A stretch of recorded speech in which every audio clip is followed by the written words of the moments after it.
আজকে রান্নার ডাক নিয়ে আসছে। গতকালকে আলহামদুলিল্লাহ আমাদের বেতন আসছিল। আর আজকে ডাকটা দেখাই আপনাদের। আমার পোস্ট অফিসের ডাক আসলে একটু অনিয়মিত হয়ে গেছিল, কারণ আমি নিয়মিত ভিডিও ছাড়ি। তো আসলে যে পরিমাণ শীত পড়ছে, কাজের প্রতি কিন্তু আসলে একটু মনোযোগটা অন্যরকম হয়ে গেছে। কাজ করতে ভালো লাগে না। আবার শীতের মধ্যে তো হাতে বের করা যায় না, বা হাত বের করতেই তো ইচ্ছা করে না। কাজ করব কিভাবে? আর আমাদের তো কাজ হাত দিয়ে বেশিরভাগ লেখালেখি আর বাইরে। তবে আল্লাহ কিন্তু উত্তম পরিকল্পনাকারী। দেখেন, এত শীত পড়ছে, এই সময় কিন্তু বাইরের সিটিগুলো কম। যে সিটিগুলো আসছে আমাদের পাশের গ্রাম বা নিজের গ্রামের সিটিগুলাই আসছে। দূরের সিটিগুলো খুব কম আসছে। এটা হচ্ছে ফুরসাইটের একটা সিটি আসছে, এই আমার বাজার থেকে 1-1.5 কিলো হবে। তো আল্লাহ অবশ্যই তার বান্দার যে কষ্ট হবে এরকম কোনো কাজ বা এরকম কোনো নিয়ামত, এরকম কোনো কঠিন কিছু আসলে আল্লাহ তার বান্দার উপর কিন্তু চাপায় দেয় না।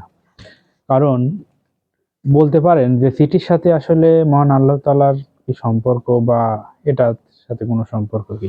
আসলে দেখেন, মহান আল্লাহ তাআলার হুকুম ছাড়া কিন্তু গাছের পাতাও নড়ে না। আর তো সামান্য চিঠিপত্র এই সেই। তো যাই হোক, কিছুদিন হলে আমাদের আবহাওয়াটা অনেক কঠিন, অনেক শীত পড়ছে। সবাই ঘরে থাকবেন, মোটা পোশাক পরার চেষ্টা করবেন।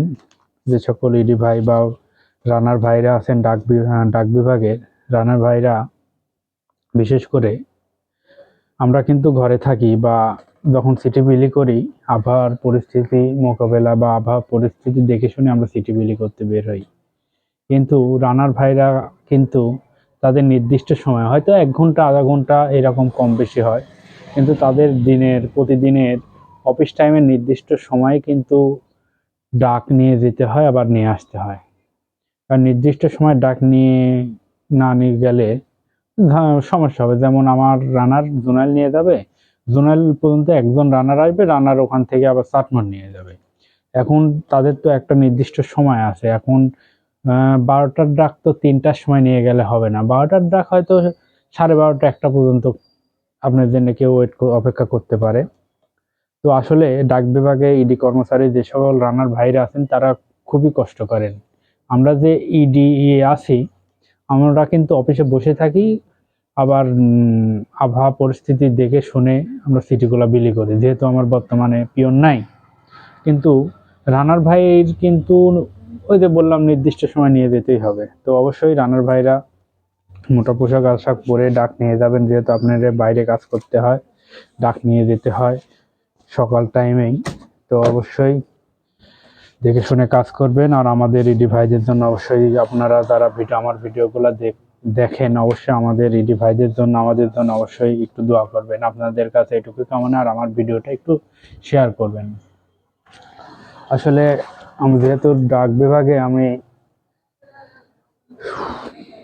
ডিজিটাল সার্ভিসগুলো দিয়ে থাকি, তো অনেকগুলা খারিজের আবেদন জমা হয়েছে, খারিজের কাজ করতেছিলাম ঘরে বসে থেকে, রুমের মধ্যে বসে থেকে। দেখেন শাটার মাটার আটকাই দিয়েছি, প্রচন্ড বাতাস বাইরে। তো আজকের মতো এই পর্যন্ত, ভালো থাকবেন, আল্লাহ হাফেজ।